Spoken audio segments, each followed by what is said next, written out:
ஆமாங்கண்ணா. ஆனால் இன்னைக்கு இது முதல் கிடையாது, முடிவு கிடையாது, இது நடந்துக்கிட்டே தான் இருக்கு. காரணம், இன்னைக்கு திராவிட முன்னேற்ற கழகத்தை பொறுத்தவரை சென்னை, தமிழ்நாடு முழுவதுமே தூய்மை பணியாளர்கள் இந்த ப்ராசஸே ஒரு மோசமான ப்ராசஸாக மாற்றி வச்சிருக்காங்கண்ணா. நீங்கள் ஸ்டடி பண்ணீங்கன்னா அது ஃபுல்லாக இன்னைக்கு அவங்களால ஹேண்டில் பண்ண முடியலைங்கண்ணா. குப்பை என்பதை ஹேண்டில் பண்ண முடியல. எல்லாம் பிரைவேட் கான்ட்ராக்ட் கொடுத்துட்டாங்க. பிரைவேட் கான்ட்ராக்டில் அவங்களுக்கு ஒரு சம்பளத்தை ஃபிக்ஸ் பண்ணியிருக்கிறாங்க. அந்த சம்பளத்தில் ஒரு பகுதியை கொடுக்குறாங்க, ஒரு பகுதியை கொடுக்கல.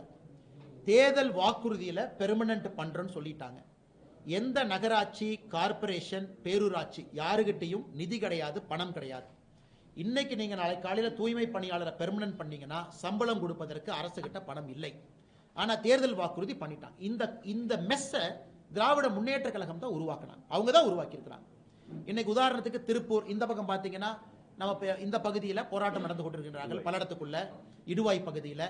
ஏன்னா திருப்பூருடைய குப்பையை கொண்டு வந்து இங்கே கொட்டுறாங்க. இவங்க பிரச்சனை பண்ணுறாங்க. திருப்பூருக்குள்ள இருக்கக்கூடிய அந்த எம்சிசி மிஷன்ஸ் 13 மிஷன் வேலை செய்யல. இன்னைக்கு தமிழ்நாடு முழுவதுமே குப்பை காடுகளாக மாறி இருப்பது திராவிட முன்னேற்ற கழகத்தினுடைய சாதனை.